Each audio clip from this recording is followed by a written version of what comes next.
Everybody, welcome to today's webinar. We're going to be covering the topic of buy-sell agreements. So if that isn't what you were looking for, you probably found the wrong webinar room. But you got lucky. Yes, you're here. Exactly, yes. I'm Dan Benkin with the Advanced Iowa program at the University of Northern Iowa. I'm excited to have Drew Larson with me here today from the Brown Winick firm.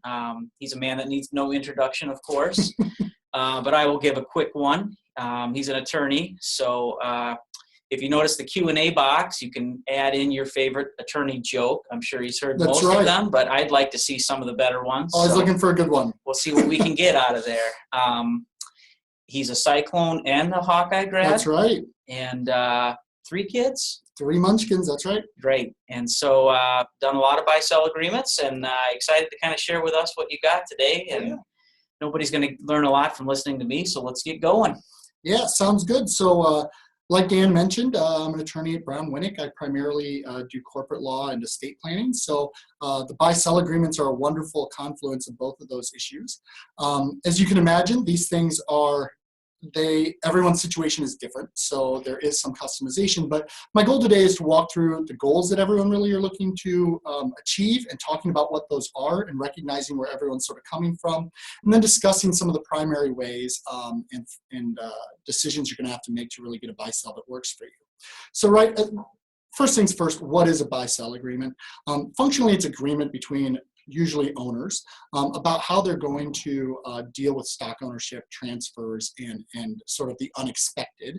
But it can also cover certain governance matters too, similar to a voting trust, so it might deal with like who gets to appoint board members and things like that. Whenever we're talking about this, as many of you know, if you've ever had to form a business or if you've Googled it even once, there's lots of different entity types that you have some options and tax regimes to choose from. I'm going to talk about this in the context, I'm going to use the corporate terminology. So corporation, company, shares, shareholder, owner. But the reality is most of the principles we're going to be talking about here will definitely apply to any other entity type that you may have, whether it be an LLC or otherwise. There's some limited nuances occasionally for taxes and how those things are treated, but for the most part, the principles remain the same in how you're dealing with those things. So broadly speaking, what are the big topical areas that anyone needs to cover in a buy-sell, right? The first is, I'm a big believer in this, like, have a conversation about the goals. A piece of paper can say what you want, but it's all about trying to achieve the goals of those owners and shareholders. We'll talk about, once you've sort of set those goals and those parameters, you're gonna have to deal with a handful of things to make that happen. One is the triggering events. Again, a buy-sell, like its name would indicate, it's gonna talk about times where someone's gonna buy, someone's gonna sell. Those triggering events are pretty critical in defining the circumstances in which someone either has the right or obligation to buy or sell stock in a company. We'll talk about authorized buyers. So who are the people, if a triggering event is met, that have the right to buy? Is it everyone else in the business? Is it just certain parties? Those kinds of things. We'll talk about valuations. I'm not a valuation expert, but we can talk about different mechanisms we can use to set a value. We'll talk about payment terms, financing, and finally, our favorite topic, taxes, right? So goals. Everyone has different goals, but there are certain ones, and the situation will drive a lot of the goals that you're trying to achieve in a buy-sell, right? Everyone, and I think this is true, hopefully everyone goes into negotiating a buy-sell with the goal of communicating and protecting their reasonable expectations and minimizing eventual conflict, right? Many people call these the business prenup, and it really is about trying to decide how we're going to work things out if they don't go as expected. And the reality is every business transitions one way or another. Even if it goes 80 years, a shareholder dies, a shareholder transitions, management changes. So having some expectations about that and communicating about that up front can be critical. How often do you see these used correctly as a prenup for two partners that say they're going to get along great, and then I think for the most part, that's actually why they're entering into it, but they're also trying to protect their families. So let's just say it's a professional services business. Often the question becomes, what happens if both Dan and I, we start a business and we're clearly graphic designers. We know our design work. If you can't tell, we're very into this. So we go and start a business, but I'm getting into this business relying on your personal skill and that you're going to be working full time there. You're relying on me. I get hit by a bus. you probably don't want half your business owned by my spouse. Okay. But I also want my spouse to get some value and be protected if something does happen to me. Sure. So we don't know which of us may suffer that kind of consequence or that circumstance. And so we want to get something that's fair for everyone. Unless I push you in front of that bus. Admittedly, but even up front, I prefer that we know that and we have a plan for it. Okay. So yeah, I think it's actually that the breakup, if things are going well and everyone's in it, they actually don't come into play that often, but they do come into play on sales transfers and someone wants out. Multi-generational, so depending on the business, right? So in our example, we're going to start a company now. We're probably not thinking a lot about fourth generation transfers of ownership. Sure. But here in Iowa, there are many family-owned businesses, whether it's first generation moving to second or fifth to sixth. Figuring out how to do that in a tax-efficient way to transition management and ownership. And those things are different. And so trying to figure out those issues and having a structure. Often the worst outcome is no plan at all. And so having some plan, even if it's a choice that maybe not everyone loves, often leads to better results and no decisions at all. These are often used as well for internal sales. So companies often that maybe don't have a transition plan or a strong one yet, or maybe they don't have kids who want to own the business or something like that. They might have a key employee that they want to give the option, and they want to lock that employee in. They want to be give them the opportunity to potentially own this at some point. Yeah. And the kinds of employees that sometimes you really want are the ones who are motivated and want to own part of that business. But at the same time, you want to protect yourself if they don't work out.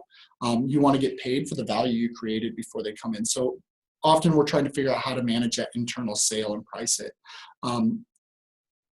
We can set whatever value we want. The next one is protecting company viability. By this, I really mean cash flow viability. Okay. As you can imagine, again, if we have a successful design company and I want to buy you out, or I want out. So Dan, I'm going to California, right? Breaks. And you want to buy me out. The company may not. Let's just say my interest is worth $500,000. The business may not be able to support writing a $500,000 check tomorrow, right? And so thinking about how to finance that and pay it over time and what is an appropriate risk balance for that, whether we'll finance it with, say, insurance, those kinds of things. Sure. So, but the company, at the end of the day, it's the golden goose, and everyone tends to win if the golden goose stays healthy. There's estate planning reasons and tax, incentive comp, we sort of talked about a little bit, and control all sort of roll into the goals that people are trying to figure out. Okay. So you definitely recommend these for folks. You work with a lot of startups too, and oftentimes there's a partnership involved at some level, right? And I always say, look, I'll do a corporate formation for you with partners without a buy-sell, but it is the first and one I really encourage people to get. All right. Even a basic right of first refusal, I think it's worth doing up front, only because they do dissolve. They do not work out. And sometimes just having something in place or having talked about it is valuable. There's plenty of other things you can punt on. I don't view this as one of them. Okay. I really encourage people to have it. Great. Yeah. So yeah, the first of those big goals we talked about goals. So once you sort of know what your goal is, right, that starts flowing into execution and how you build these. And the first thing you're often going to decide is, and it'll be driven by those goals, is what are the triggering events. Different people have different terms for this, offer events, whatever, but what are the trigger events that either are going to force a sale or an option to buy or something like that? The first four you see on that list are all pretty standard, right? So a voluntary transfer, Dan and I are in business, I want out and I want to sell it to Bob. That generally what we're going to say is we're going to give a right of first refusal to Dan. Dan wanted to get into business with me for whatever reason. He may still want to be in business with me. He doesn't know Bob and he may not want to be in business with Bob. Sure. So he gets the option to buy me out first. So that ties your hands from a negotiation standpoint a little bit. Do you agree upon the price at that point then as well, I assume? Yeah, so often we've had a price built in. Okay. And again, there's lots of ways to do that, and we will discuss that, but it could be what the third party offered. It could be some other mechanism within a price. Okay. Yep. Okay. So you have lots of options.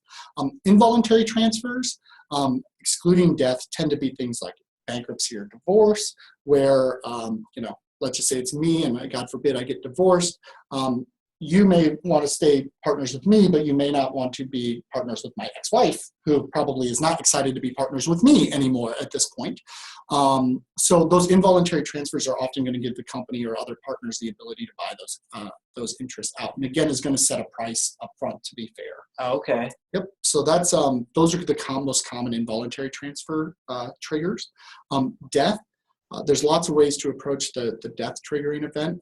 Sometimes it's a mandatory buyout. So if I pass away, I want my spouse to have to get paid out. She does not want the piece of paper, and I want you to do that. So often we will finance this with insurance, for example. Yep, that the company typically pays and can deduct as an expense, right? Exactly. The other option is it can be optional. So it may be the kind of thing where my spouse would have the option of selling it to the company for some period of time. Okay. And there's lots of different, sometimes it's mandatory up front, sometimes the company has an ongoing option, but you can build out, depending on what you're trying to accomplish, what happens on that those triggering events.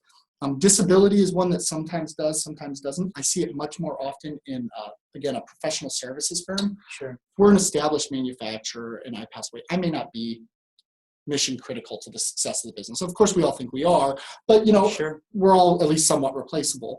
But in a professional services business, whether it be my law firm, an accounting firm, financial advisory, if I can't perform the services anymore, I'm not bringing a lot to the table. And so the ability to buy that out on that, a long-term disability. And again, they are defined very long-term. This isn't like I broke my leg and I'm laid up for 2 weeks. It tends to be 6 months. It tends to tie to insurance definitions of disability.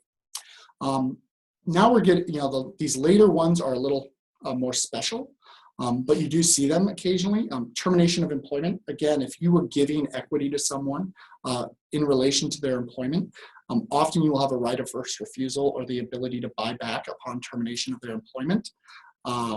That may be done in the contract with that employee, but it may also be built into the buy-sell. Okay. Retirement. So again, this tends to be in multi-generational situations or something like that is, are we going to force retirement at some point? What are the age requirements going to be? So this is one of those areas where I know when you start saying like age, you got to be gone, like there's always some dangers. Sure. I always say I got to go talk to my employment attorneys on the specifics on that. But those are important sort of questions. Do you see that fairly common in the generational businesses or not really? Not as often as you think, but we do see it. We see it more in, again, professional services. So doctors and physician groups often have mandatory retirement ages, law firms, accounting firms, stuff like that. Yeah, we want to keep you moving along. Well, exactly right. There's some point where they're going to put me out to pasture. Right on. Okay. The last two are more interesting, and often the first one, the put call option, or I frequently call it the shotgun buy sell agreement, but it's trying to deal with that 50-50 partnership where we just can't figure out where we want to go now, right? I always joke, everyone's like, well, you should always have someone who's 51%. And I go, that in theory sounds really good until you have to go to two partners who feel like they're equal founders. Absolutely. And you say, well, who's Dan, 49? I know we're equal, but I clearly should be the 51, right? So I end up with tons of 50-50 partnerships. And this is sort of the backdrop. If nothing, we really can't solve a problem here, and we can't agree on anything. What's going to happen? And the way a put-call option works is if there's really an impasse, I call it, I think it's best explained by analogy. When you were a kid, if you ever bought a candy bar with your brother, your mom bought you one candy bar or a cookie or something. She went to Dan. Dan, you split the cookie and your brother gets to get it. Right? Sure. It's the same basic concept. Is one party is going to say, this isn't working. I'm going to pick the price. I'm going to go to you, Dan, and I'm going to say, I will buy you out for $500,000. Or I think the price is $500 for half. And you can decide if you're selling to me for $500 or I'm buying you out for $500. Okay. So the first one gets to pick the price. They're cutting the cookie. The second person decides which half they want. And that's pretty literally how it can work? That's pretty literally how it can work. Okay. There's some people in the state, and they'll tell you themselves, but that they've sold very large businesses, basically with this principle. Like he walks up, here is my number. The other guy had to pay $1 more, and he decided he wanted it. I would think 50-50 partnerships are probably the norm. Fortunately, it's very common. Maybe fortunately or unfortunately, but I mean, it's just the nature of things, right? Sure. It's easier to find two people who have the same passion than 4 or 6 or 8. Right, absolutely. And so this is a way, you hope it doesn't get used a lot, but it's a way if we really can't agree on where we want to go. It's a bit of the nuclear option, but it's a way of forcing it instead of fighting about it or having to go to court or litigating. We have a mechanism. One of us is going to put our money where our mouth is. So these don't get exercised all that often? Not super often, but they do occasionally. Okay. The last ones you tend to see in a lot of it, if you've brought in any sort of outside capital, it's more common to see drag and tag along rights. But you will see them occasionally in other circumstances or intergenerational businesses. But basically these deal with a situation where we want to preserve the ability of the company to sell to a third party at sort of maximum value while protecting a minority shareholder. Okay. And so drag along rights, functionally what they say is if a majority group, and maybe it's one person, I'll just say the majority owner, wants to sell the business, it's way more valuable to sell a whole thing than it is to sell 65% of it, right? Sure. So if a 50% ownership group wants to sell, they can basically force the other remaining minority shareholders to sell on the same terms. And that's, again, they can be more complex than that, but for the most part, it's what's good for the goose is good for the gander. Sure. If I'm going to sell it $100 a share, you're going to That's get also the same who deal. has the gold makes the rules. Yeah. Kind of thing. Okay. And so you can drag them along. On the other hand, the tag along is really a protection for the minority. Okay. So if the majority does sell their 65% and they get a great price for it, but they don't bring you along, the minority says, hey, you either need to get the buyer to buy me too. Right. Sure. I don't want to be left here. We're all going to sell proportionately and we're all going to be left here. Okay. Proportionately. Okay. So they're reciprocal ideas, but it really deals with that sale provision is you want to be able to sell the whole company at a price that's equal for everyone. And we want to give the majority the ability to do that. On the other hand, we don't want someone to get left behind, and that's the protection for giving those rights to that majority shareholder. Okay.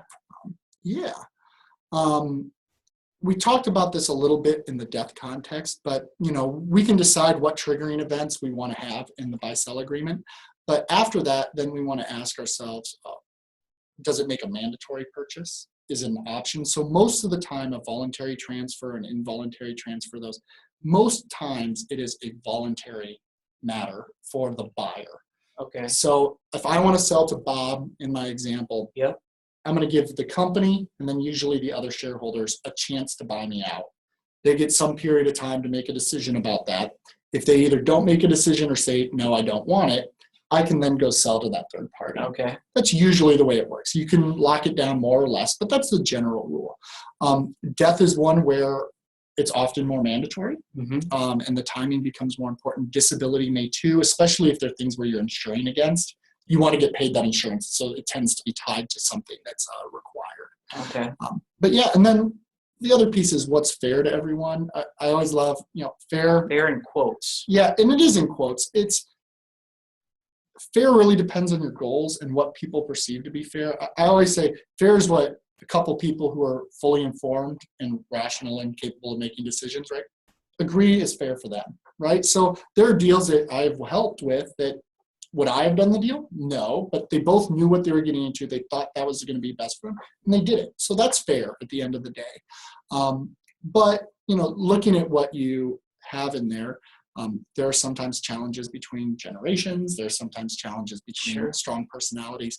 But we're trying to decide on fairness at a time when we're getting along. I always joke, it's way easier to decide on this when we're not in it than it is later on when there is conflict or maybe there's been a death. Correct. And you're negotiating not with your business partner, but your business partner's mourning ex. And that's just a tougher situation. Will the dollars start to get real? Well, yeah, and what I thought was fair, and I know how much you were doing. My spouse may not value you as highly as I do, Dave. Right. So, sure.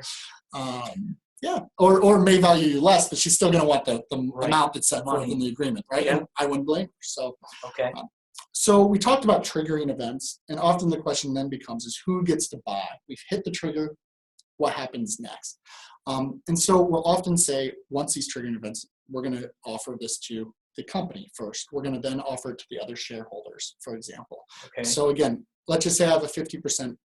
Let's make it 3 shareholders. We each own a third. All right. We got Bob with us. Yeah, right Bob. now. That's right. We brought Bob in, so we're all third owners. Okay. The traditional way would tend to offer the company, I want to sell my shares. Generally speaking, we'd offer it to the company for purchase first so they can redeem my shares. And then you two would end up at 50%. You just eliminate my shares from the denominator of the ownership. And then if the company doesn't want it, which basically means all of you want it, It goes to the shareholders, and either one of you could then purchase, or both of you could purchase it individually. I'd say that is a standard way of doing it. Okay. But there are times where you may only have certain shareholders. So, for example, I've had situations where we can only sell to family members. So we might have some non-family members that are in the ownership table. Mm-hmm.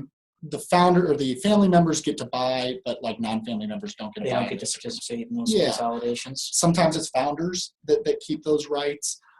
Sometimes it's like an investor group that has those rights. Okay.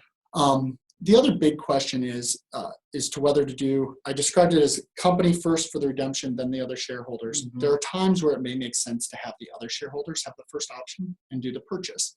And the reality is it doesn't work once you get more than a couple shareholders. Okay. It gets really unwieldy. Okay. But for tax reasons, if a company buys my shares, and let's just say you guys paid me $500,000, the company went down, you all had your ownership go up, but you got no basis for the $500,000. You guys basically just paid me, right? You functionally just each paid me $250,000.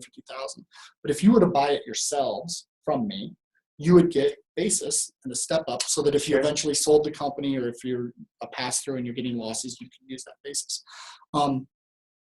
Often cross purchases are used at death for small, like 2 or 3 shareholder companies, and they each get their own individual insurance on the other shareholders to finance that purchase.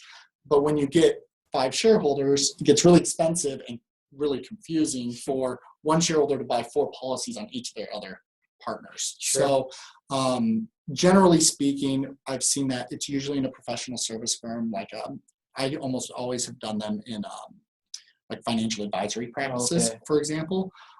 But for bigger places, it's almost always company first. And because it has the centralized resources that can buy the insurance and coordinate all that. We often also have certain exceptions to those triggering events. Of course, exceptions are what that's exactly right. Yeah. And often, for example, in a closely held family business, often if our plan is to allow intergenerational wealth transfer and ownership, we want to have a mechanism to do that. So we'll often say, look, this buy-sell normally applies if I'm going to sell to Bob, that third party. But if you're transferring to your kids, fine. You don't have to get permission. If you're transferring to a trust for your kids, you don't need to. Those kinds of things, right? And so we'll often do that. Sometimes we do it in other types of businesses, but for the most part, you'll see them in what I'd call traditional, like manufacturing or other businesses that are not solely relying on someone's services, and where intergenerational ownership, it makes more sense. So, because, I know you guys have all been super excited. We've gone through some very dense material. Yes, we have. We get to the joys of the valuation. It's all well and fine to say, like, who gets to buy. It's another thing to say, how much are you going to pay? Absolutely. Is this where the gloves come off? Occasionally. Okay. But again, often, the nice thing about negotiating up front is you don't know if you're buying or selling. So even those who have a really strong inclination to get that last penny, you don't know if you're really getting the last penny that you're going to pay or that you're going to get. And so, you want to be careful. What I'd say is I've listed a number of options that are used. The reality is you can value it in any way you want. I tell people you want it to be objective. You tend to want it to be measurable, or at least like a process that's measurable and objective, and how you're going to determine things. The first one, and I put these in almost all my buy-sell agreements, even though they're rarely actually used, is a certificate agreed value. The idea being, we go and form our business, and we agree, hey, if something happens in the next 12 months and we have to trigger this, this is how much our company's worth. We just decide, we agree every year about what the company's worth. And so if something happens in that 12 months, that's going to be the price.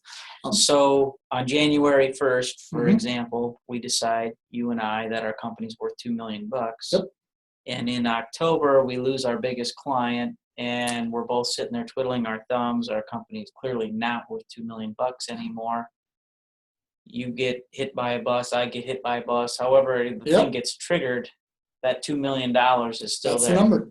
That's the number. Now, what I'll say is, like, if you lost half your business, we might want to talk about amending that at that point. But there is some risk that, like, the timing there, you could stick. We tend to put expiration dates on these. I would say our default tends to be 12 or 15 months. Because most people will do this at, say, the annual meeting or end of the year or something. So we wanted to cover that period and maybe a little longer, an extra month or two. Variation. In case we get you know how that goes. But that's one way to do it. right? And it's clean, it's easy, it's usually very certain. We all agreed up front, very enforceable. The second option, and this is often, it's, how would I put it? It's not, you don't actually want to use it, but it is a backdrop around which you negotiate, is getting an appraisal. Okay. So say we're a new business. Yep. Who knows what we're worth, right? Sure. Lick your finger, Right. what way is the wind blowing? An appraisal is an objective third-party way to try to set a value that is generally fair to everyone involved. Okay. There is a cost to getting an appraisal, right? That's not going to be nothing. Right. And so what I tell people is, like, if you have a rough idea of what the business is, we negotiate knowing that there's, like, say, 5,000 to 10,000 of appraisal fees that we can split and keep between us if we can come to agreement. So if our valuations are, if I think it's worth, 100 and you think it's worth 105, yeah, guess what? We both have an incentive, just pick a number and be done. Sure. We both win. But this, if we can't agree, we're going to apply that appraisal. What kind of, for our listeners, what's a good estimate for appraisal fees? Yeah. So, from my appraiser friends, because I think I worry that they're going to be, I would say if you have good financials and, you can be responsive in that, an appraisal is probably going to run between 5,000 and 10,000. Okay. Again, if it's really simple, you might be able to get lower than that. Sure. If it's crazy and complex, it can go more. But okay. If you were budgeting that, that's sort of the backdrop that the fees you're likely to pay. I noted the two things. You'll see I mentioned marketability and minority discounts. Yep. For 50-50, I often say that those are not going to apply, or at least the minority discount's not going to apply. But the theory here is a share, when you own 51% of a company and you have control, your 51% interest is worth more than a 49% interest for the same reason no one was willing to accept 51-49 earlier. And so the idea of these minority discounts basically try to reflect that. The challenge is that if you happen to have a majority and then some number of minority shareholders, they all sort of feel like the company's worth what it's worth, and don't we get a proportionate share here? Sure. So you're just going to want to have a discussion. There's not a right answer there. We often use them for estate planning purposes. And there are times where they really are appropriate, and there is a realistic, these aren't just wholly made up by concepts, right? Like that concept has economic reality. Yeah. But you may choose to say we don't want that economic reality to apply the way we're interacting. Marketability discounts tend to always apply. Privately held companies don't transfer like a publicly traded share of GE stock. So that's generally going to depress the price when compared to generally appraisals will often look at comparables and just kind of cash flow models. Those marketability discounts reflect that. Yep. If you're a more established business, you may start considering something like a free cash flow or EBITDA multiple approach. And this is functionally trying to do what the appraisal does, but doing it yourself. And there are limitations, right? But if you had established and relatively consistent cash flows historically, you might say, we value our business at, EBITDA, which is earning before interest, tax, and depreciation amortization, right? So good old accounting term, but functionally means how much cash does this thing throw off? Right. Because that's what we're buying. That's what we're buying. I always joke, like, a business is functionally a machine that makes money, and you're going to pay something for the future money it prints. Right. You're not paying for the money it printed for someone else in the past. And the more money it prints, the more you pay. Yeah. And certain ones in big markets that you feel like have growth potential, you'll pay a bigger multiple. Sure. If it's a very well-established and stable market, you're not going to see more than 5% up or down in a given year. You're going to pay less as a multiple. So often people will either get an appraisal, figure out what that multiple is, and then maybe bake it into the valuation. I mean, that happens. Okay. But also there's many industries have some standard heuristics. Again, it's not perfect. You recognize that you are taking some risk that either the markets change. That does happen. Manufacturer might be going at the trough of the recession, right? A closely held small, and I mean small manufacturer, not like 500 employees small, but like, 10, 20, you might have been going for 2x because the market just wasn't there. Sales were down 30, 40%. Like, you couldn't get a good multiple. But now they might be going for 4 or 5, depending on the circumstances. 5 times our cash flow. 5 times our cash flow. Yep. And so if you lock it in, you've locked it in. So you tend to want to pick a number that is both fair and financeable and all those things. But it's good to reevaluate every few years to see if that still works. On the appraisal side, going back there, Drew, how often is that something that you have to have done I make it happen only when we need it. Okay, so just at a triggering event. Yeah, so we do the Okay. trigger event. We can talk about who's going to pay. I usually make people split the cost Sure. so that they both have an incentive to negotiate. Yep. But yeah, that's generally what we'll do. And I often also will say, like, look, if we've gotten an appraisal in the last 6, 12 months, it's going to apply. Like, we're not going to go and get a second one if I got one 3 months ago. Okay. But yeah, that'd be the basics. Okay. The next option is some sort of, when I talked about the EBITDA multiple, I do want to note, often these things are used to value the enterprise as a whole on a debt-free basis. Okay. Right? So often you'll do like an EBITDA multiple approach. You'll add your net working capital. So however much cash and accounts receivable you got, less any payables and debt you've got on the business. So that's one thing to keep in mind. That multiple always looks nice, but if you're leveraged to the hilt, that obviously needs to come off that top line value. Absolutely. Yeah. The last one is book value and accounting measures, right? I always say these are useful. My personal opinion is these are useful to look at. You want to know what the balance sheet looks like. There's value and knowledge to have there. But over time, most of the value in the business in that cash machine is not necessarily reflected as an asset on the books of that business, right? Your goal is to leverage those assets to become much more valuable than they show them. Absolutely. So sometimes I'll see book value calculations plus some addition for, cash flow or something. But again, book value and accounting measures are fine, but they're not my favorite. I'm generally looking towards, and you'll almost always see one of the first three, and you see the accounting measures less frequently. Okay. Yeah. The next item I mentioned is some impact of a third-party offer. As we mentioned, if I'm doing a voluntary sale, and let's just say we agreed our value is that million, $2 million for the business, so my half is worth $1 million, but I've got an offer for 1.5 from Bob to come in and buy my half. What does that mean for our deal between Dan and I? And the answer is, well, we can decide what it means for the deal between Dan and I. Sometimes people will say the valuation is going to be the higher of my third-party offer, or say the appraised value, or whatever the calculated value is under an EBITDA multiple. Other times we'll say it's the lower, right? We don't want to make this too expensive. We agreed this is a fair price and I shouldn't have to pay more than that just because Bob's crazy and willing to overpay me. Sure. We had a deal, right? Not a right answer on that.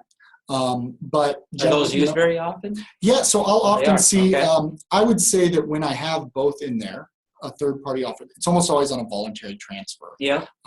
I would say about 2/3 of the ones I draft have a lesser of. Okay. They tend to be smaller, again, like a couple guys who are doing software development, something where their time is really important in it. Yep. They want to know that it's not going to be more than that, and they think that's fair. And so they tend to do a lower of that kind valuation. Not to exceed, they know, right? Not to exceed. Okay. That's exactly right. Okay. But the other third will do it the other way. If I can get that money from someone else, I'm not going to let my partner keep me away from it.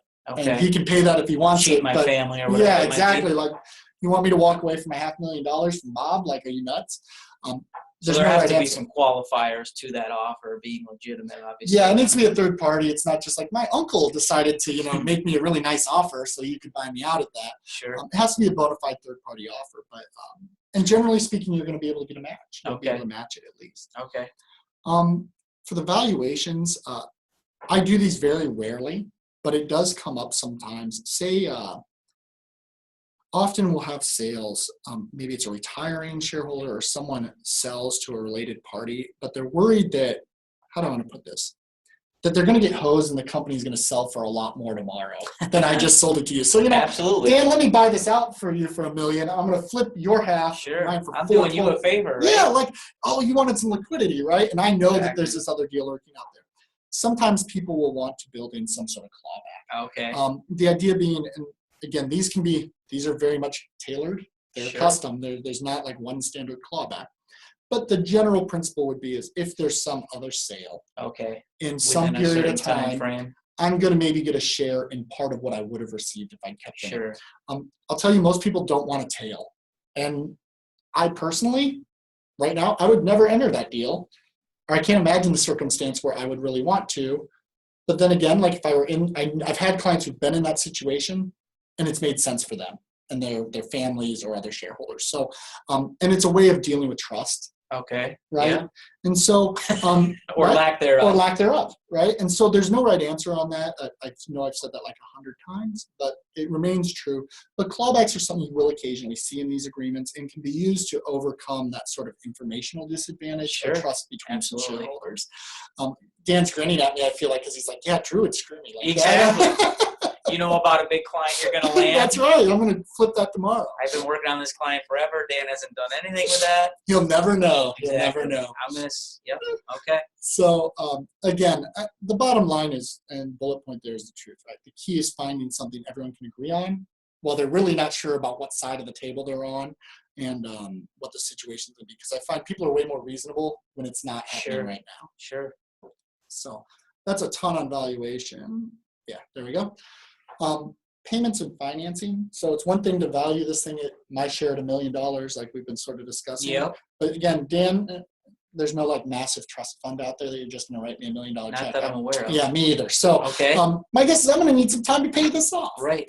And so often we will build in right into the buy sell up front payment terms to give a reasonable amount of time to the buyer to get my interest purchase. We want to make sure that you have the ability. It's one thing to have a right to something, it's another thing to actually be able to perform. Absolutely. We want to make sure the person can use the right that they have. So we're often making decisions about what a down payment is. We almost always have a down payment. I just think it's appropriate. Put a little skin in the game. Okay. Exactly. And then the balance is usually over time. I will say it's usually anywhere between 3 and 10 years, depending on the relationship of the party. So family ones tend to spread out more. Unrelated third parties maybe over a couple of years or months. Right. Okay. You're often going to ask yourself, is there any security or collateral for these transfers? The answer is generally no. The one exception is sometimes you'll get a security interest in the stock you sold. So if they don't pay me, I sell to you, you owe me the $1 million, you've maybe paid me $500,000 of it, and then you default on the last $500,000. Okay. I may be able to get part of my ownership back of the company. I can use the shares that I sold you as collateral for the loan that I basically gave you. Okay. But at the same time, I'd say most that I write are unsecured. I was joking. If you really can't pay me, probably means the company's not doing well. I was just going to say. And correct. Great, I now got a quarterback of this company that now is not worth much. But it may be better than nothing. Okay. So sometimes we'll grant that security, and that's a pretty reasonable thing to ask for if you're worried about that. Okay. Protections for working capital. Sometimes we'll do things like, even if we've got all of these tend to be evidenced by a promissory note. So there's an interest rate. You're often going to get paid something over time for this, and some return for your risk. It tends to be lower than, hey, I'm owed money by a closely held business, that's pretty small. Great. Like, what's an appropriate interest rate for that risk? It's more than 4%, but you'll often see very like 4 to 6%, a couple percent over prime or pretty standard. Okay. So you get reasonable interest rates, but you are going to pay something. The protections for working capital, again, are another layer of protection for the business. So if the business is the buyer. Okay, we don't want to starve the business. We don't want to starve the business. We're going to make sure they're allowed to keep cash reserves of at least $50,000. And if these payments are going to drive me below that, I can sort of withhold those payments and extend they become optional at that point. Yeah, or they get kicked out. Better. Yeah, we're going to accrue the interest until the business gets better. So that seller has risk. They're carrying that. Sure. It's all a question about creditworthiness. So then we need some third-party eyeballs on the books too, yeah. right? Yeah, and most people, while you have these notes, you're going to want some sort of maybe inspection right or audit right or something like that. Okay. The last one there is life and disability insurance. So voluntary transfers, hard to get someone else to sort of be your financing mechanism. You could always go, the business may be able to borrow against its own working assets. to do that. Yeah, and that does happen. People will often buy out these notes early doing that just to get it done. Get rid of you. Yeah, basically, like, I don't want to have to keep telling Drew how things are going. Like, adios, buddy. Right. Life and disability insurance are one very key and often. My startups generally are not buying life and disability, but my established business clients are generally doing something in this space. Okay. If they know that there's going to be an actual transaction. It's not all going to be gifted or inherited. It's going to be, I want to be paid for my shares. So life insurance and disability insurance, life more often than disability are used to finance that. And the startups, they have no money and the business isn't worth much. So why start? Well, buying a and policy type exactly. Like I can spend 50 or $100 a month, obviously depending on policy size Sure. and age and Yeah, how much you smoke and whatnot. Right. But yeah, like basically they're going to say I can spend $100 a month on this or Google AdWords and drive more revenue. Right. They pick their poison and Right. they go with the AdWords for Sure. almost everything. But yeah, like again, a multi-generational business, or that like dad owns 80% of this, but son is in it and wants to own it. Yeah. But you need, if dad were to die, we still need to take care of mom, Yeah. right? And maybe other siblings. And other siblings, because often with closely held businesses, if you think of that owner, that primary owner's net worth as a pie chart, like Sure. it's not like the business is a little piece. No. It is like 80%, and then you've got like I've got 4 kids, and I want to be fair and equal to all of them. Very few Life liquid insurance, assets, right? Exactly. Life insurance is how they finance those things, and they just incorporate that as an operating cost as they go. Okay. Yeah, so that's the payment piece. Obviously, there's a bit to that, but then the last real big question is taxes. And as you can imagine, whenever you start saying the word taxes in the Internal Revenue Code, you can spend there's whole day seminars on taxations for transactions. But this is fun. Yeah, exactly. This is general. The reality is if the company is going to be the buyer, generally speaking, you're going to get redemption treatment. And that means the seller is going to get capital gains treatment. And so the goal in all these taxes is, what is the best tax outcome for the parties? The seller wants capital gains. Right now, of course, I have not gotten through the entire new tax code. Because that's a lower tax rate. But it's a lower tax rate. Generally, right now, I think it's going to be about a 10% spread. It used to be bigger, but a 10% difference in tax rate for a seller. 15 to 20 versus 30 type of thing? Yeah, exactly. Generally speaking, 15%. Now it's going to be 25%, I think, is the top personal rate under the new tax code. Okay. So 10%, but it used to be, again, 15, maybe more percent difference.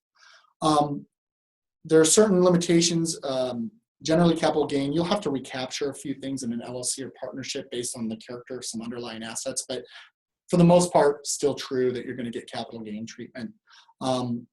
The downside of this is you get no stepped up basis in the stock. I mentioned this. If you're the buyer, and say 3 of us, it's me, Dan, and Bob, and you guys redeem me, you're not going to get your basis stepped up because of that money you spent on mine. But if you bought it personally, your basis would go up by the amount you spent on my shares. The nice thing is it is proportional sharing of costs and risk by the other shareholders. It's all in the company, putting it there, and that's where that risk goes. Okay. The cross purchase, again, still going to be, generally speaking, it's going to be treated as capital gains. The purchasing shareholder does get that basis in the stock, but as I mentioned before, the more shareholders you have, it gets really complicated really fast. And so most people tend to make that a backup. If you really want to do it, the company can waive and then you can do it. But most people say, let's start with the company because 90% of the time, that's what we're going to do. Okay. The last thing I noted here on the tax piece is about installment treatment. So let's just say, you have a business and I'm going to get bought out. Let's just, again, we'll make it $1 million. Mm-hmm. Having $1 million of income in 1 year, you are going to be in the top marginal tax bracket. Yep. And again, that's a little less important now, but it can still drive, get eaten alive. Yeah, you could, you might normally be in, let's say, 15, and now you're going to go to 25 if you do this all in 1 year. When we do the promissory notes where you're going to get paid over time, yep. Generally speaking, you're going to be taxed on what's called the installment sale treatment. Yep, right. It basically means that, let's just say my gain, I sell it for $1 million and I had a basis, which is basically my cost adjusted for what I've already been taxed on, of $200,000. I have a gain of $800,000, right, that I need to be taxed on. As I get payments of my big tax liability there. Yeah, so I'm going to assume it's a lot of gain, right? Right. That income, so that $800,000 gain is 80% of my total receipts, so $800,000 over $1 million. Generally speaking, every payment I get, I'm going to have to treat 80% of that payment as capital gain, and then I'll get taxed on it each year. If I spread that out over a number of years, 5 or 10 years, I may never have bumped up to that next bracket for those marginal dollars. Yourself. Yeah, and a lot of people, if they're retiring at the end, even though, yes, having it all at once, there's less credit risk. You put it in the investment account, however risky you are, go put it in a CD and get your 1%. You can get a return on it either way, but a lot of people like to see it as income They just like the feeling of getting a check every quarter, month, year. They want to spread that out over time. So that installment treatment, often it's tax driven, but it can also be driven just by people's personal preferences on how they sort of do their retirement. And it's very income cash popular. flow. It is, right? yeah, you're going to see it. Again, it's the default if we're going to do a payment over time. Yep. You can elect to accelerate that. I'm sure I can think of a couple times where I might do that, but pretty rare. Right. Most people are not accelerating those Right. things. So that installment treatment. Keep Uncle Sam at bay. Yeah, that's right. Okay. So there you go. That is a ton. Let's walk through some case studies, of course. Yeah. But at the same time, I want to make sure that everyone knows that we have questions. Yeah, we have a Q&A bar. So if you have questions for Drew, if you have questions about your specific situation or just in general about buy-sells, please enter those and we'll take them as we have time here. But let's walk through a couple of what maybe you would want to call general or typical scenarios. Yeah, so we talked a bit about them as we went through, right? But I'd say my first one is it's this startup founders, whether it's a manufacturer, whatever business it is, personal services, a standard buy-sell. They're the ones that most easily fit into the box because the business isn't worth a ton, but they want some limited protection here. And so they tend to get give me the thing off the rack, right? And that's going to be a right of first refusal, meaning there's no mandatory purchases by involuntary and voluntary transfers, death and disability. Those four plus the voluntary nature of it, I'm going to offer it to my partner first. But if they don't want it, they don't have to buy it. That's a very common baseline. And I'd say that is the plain vanilla buy-sell. And of all the buy-sells I write, they're incorporating almost every operating agreement I do.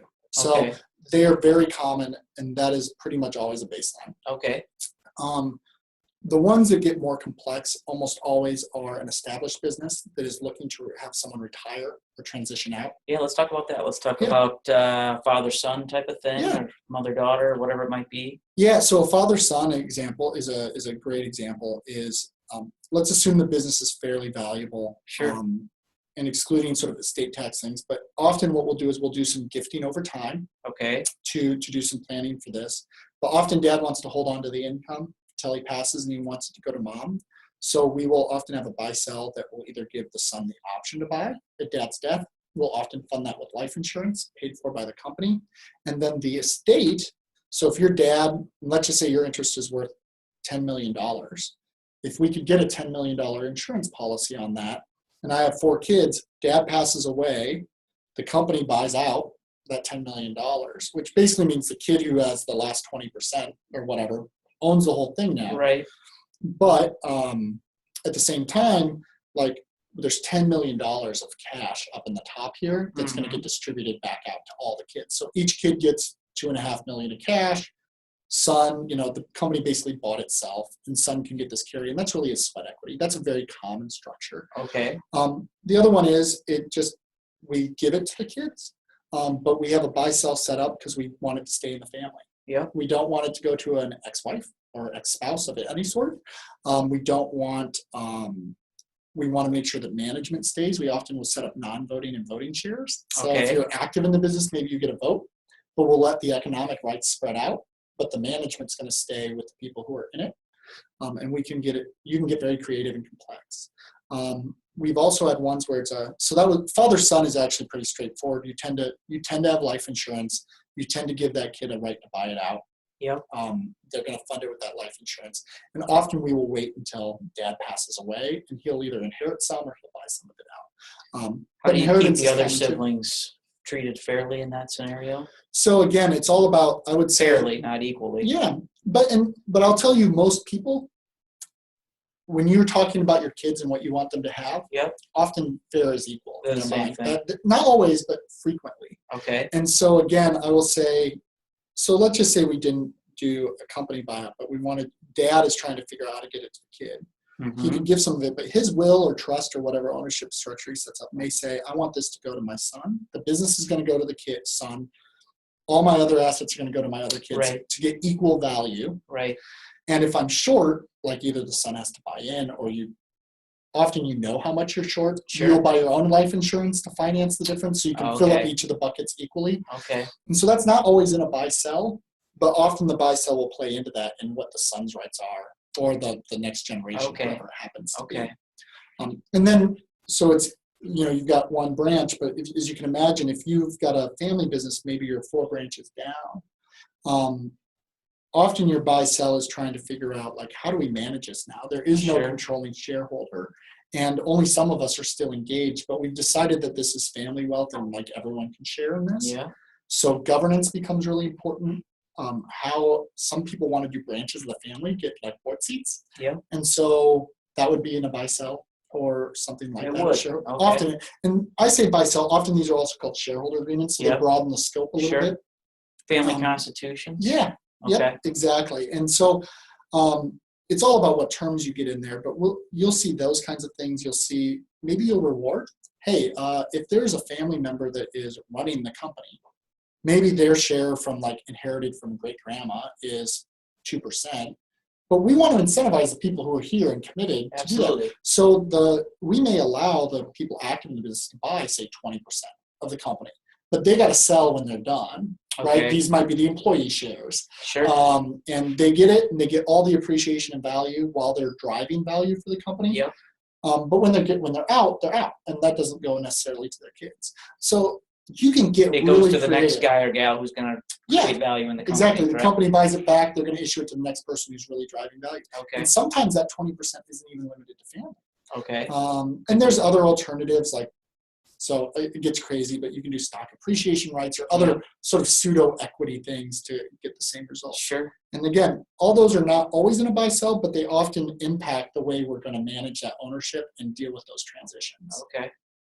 So how about I wrote a buy sell 15, 20 years ago with my partner. It's sat in a drawer this whole time. What are the things to look at within it to, see, is this still current? Do I need to go, As silly as it sounds, like, this was 13 slides, I think, of which probably 4 were like title slides. Walking through something like this to say, hey, what do our circumstances have changed. We were the scrappy new business 20 years ago. Now we're a well-established cash flowing business today. Are these the trigger? Like, do we need to sell to each other, or can this go to my kids now? Are we okay with this? Because we built a whole management team. We're both retired and so maybe everything is kind of back up for debate potentially. I think it's back up for debate. And again, you're reassessing your goals. Your goals on your day one of starting the business, if you really do succeed, may very well have changed. And then you just want to reevaluate, is it still serving our needs? You'll often end up talking more about estate planning. And I'll tell you now, as someone who does estate and this sort of transition planning, the new tax rules, there are not that many people. There weren't very many it used to be the estate tax exemption was $5 million per person, and it was adjusting for inflation. So a couple had $11 million to work with. There weren't a ton of people that walked into my office like, I need to worry about tax planning for the estate tax. We've doubled that now. That pool has shrunk dramatically even further. Right? So often I've been asked a few times, why do I need buy sells then? And I said, because, or any of this sort of estate planning, because tax planning drove it some. And there was a lot of value in that, and it was easiest to measure. I love being able to say, like, look how much I saved you. It's like 10 times the size of my bill. Like, this is the best deal you ever made. I don't get to do that as much anymore. But I do get again, if this is the golden goose, if it's a family legacy, the governance issues, understanding what the expectations are for the next generation. Often we'll have qualified heir provisions. This is what you need to do to stay an owner of this. Those things that can be built in. Are all still really important to people. And if you have a $10 million business, fine, you don't have a tax issue, but like that's still a big, that's a big asset that you want to deal with appropriately. So that's what I tell people is like, we're doing even the proportion of our work that was tax focused is shifting a bit, and we're doing more and more of the planning transition, the governance stuff. We did it before, but everyone came in talking tax. They all wanted to save money. They all came in. Yeah, that's right. That's how that was your lead. Made for an easier sell too. Oh, it sure did. Let me tell you, there's nothing like that. It's you and me versus the IRS. Like that's an easy sell. How about businesses who don't need a buy sell? Who doesn't need one?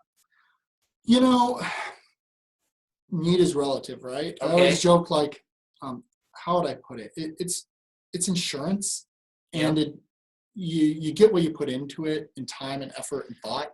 But the basic one covers most situations, what you'd want. But if you're willing to take the risk, a handshake works frequently, right? Like, I know a lawyer's not supposed to say that. The problem is like, it may work 80% of the time, Yeah. but the 20% is really miserable. Sure. And so you have to make a decision Yeah, of because how miserable. bloodsuckers like you get involved. Yeah, and it's, again, sometimes you think, but like Dan and I get along great, we'll always be able to agree, and that may actually be true.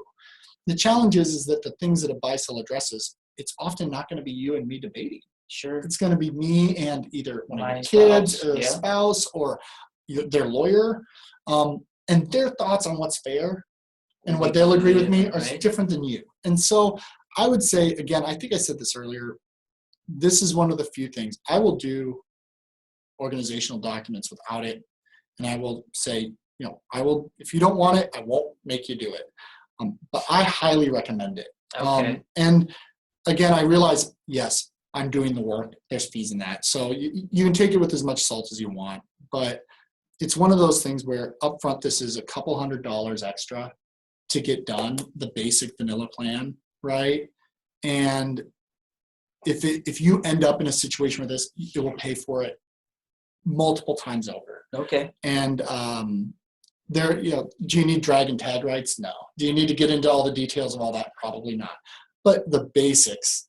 So the basics. Let's put put your used car salesman hat on here for a minute. And I've got a small firm. It's worth less than $1 million at this point. I got a partner, and we come into you and we want, the boilerplate type of thing. Can you give me a range so our audience kind of knows that this isn't a $10,000 investment? Oh, yeah. Take a zero off. Okay. Right. So like if you come in and say, look, I want a standard right of first refusal buy-sell agreement between us, and I want it valued. My question for you would be, how do you want it valued? Like, do you have could we do a financial measure? Do you have that kind of good enough financials to do that? Right. Or do we want to just like certificate agreed value and appraisal? Right? That's going to be my default. Okay. Unless you tell me otherwise. And they say, yep, that's good. We'll get the names. A standalone agreement there is going to be between probably $500 and $1,000. Okay. All right. Again, if you roll it in on the initial organization, in some ways, like you save a little. Sure. But standalone, the 2-for-1 later, deal, huh? Right? Well, just like we've built out that process. I understand. You know what I mean? understand. So yeah, that's right. And you get free air freshener if you come. And, okay. All right. But all right. Yeah, I mean, and again, your situation a little bit, but for very simple, father son, this is our plan. I'd say let's get a basic right of first refusal, and then don't spend a ton on that. Go get an insurance policy. Okay. Let's make sure son has the option to buy. Let's make sure there's financing available to get the son to be able to buy. Okay. Make sure it's because at $1 million business, usually dad or parent still wants the cash. They need the value and the income. Sure. They can't just say, well, I'm going to die with it and I'll let you. Yeah. They need that value. They can't just gift it away when they want to retire. So that tends to be the way, or we'll just build out, hey, when you decide you want to sell or at 70, son gets to buy you out. Here's how he's going to buy you out. Okay. Because son otherwise wants to go and work somewhere else. Any quick nightmare situations that were nightmares that grew out of very simple, what could have been very simple agreements on the front end? Had they, or even not a nightmare, but just, boy, I wish we didn't have to go through this, and it all could have been avoided by doing this. It sounds silly, but like the conflict benefits one person at the end, and it's the lawyers of everyone. I guess more than one person, because there's lots of us that get in on that. All right. But it's a giant sucking sound in the room. I mean, it is, and I'll tell you, I work on some of those. They're heartbreaking, and sometimes the fighting. There was a guy I worked with. He had like a farm, and it wasn't even an entity. So there's like farmland, and he had no kids, lots of nieces and nephews, and all that, right? And like, no one knew what the value was, and one nephew's like working the farm and losing money, and like, all of this could have been avoided with like some consolidation of like that structure, and some thought about how governance was going to be dealt with. And that family, I mean, they sued each other, right? Sisters and brothers and cousins. And it's a little heartbreaking. Oh, and who won in that? Even for you. It is. Oh, I always joke. No, I'm just kidding. But don't get me wrong. There are times where I felt like the other side was a jerk, and I enjoy an occasional fight, right? Sure. I mean, I like to argue. I went to law school for a reason, but for the most part, we want to get a deal done, and you care. I mean, my clients, the hardest thing, if I've every once in a while, it's like, would I ever want to go start my own business, right? Mm-hmm. The hardest thing for me to imagine is like leaving my clients and like calling all these people who sort of feel like family in a way. You were there often on day one when they had, 2 nickels and an idea on a napkin. Right. That thought is really hard, and you hate to see them waste so much when, like, guys, like, there's no winning. We used to joke, the state fights are almost always about who loved, who did the parent love more, me or my brother, Okay. right? Guess what? The estate court, the probate court, and your lawyers are not ever going to be on. Cares. Like, the result that you get here will not actually answer that question. Yeah. But there's a lot of emotion that goes into that. Doing these things up front. And I always say, like, often it's not about doing it for yourself. You're doing it for your kids and the next generation. So. Okay. Yeah. Any last parting shots here at 1 o'clock? We were hoping to get to Matt Damon, but we've run out of time. So I apologize to him. But next month, I'm sure we will do a better job with that. Next month, we're going to be talking about golden handcuffs. So another key piece of the succession and exit planning space is, how do we keep key employees from leaving us when we're getting ready to sell our business? And so we'll be talking about some of the different mechanisms involved that can be used to kind of, for lack of a better word, handcuff key employees to your business. So Drew, we properly align incentives. That's right. We're all on the same side of the table now, right?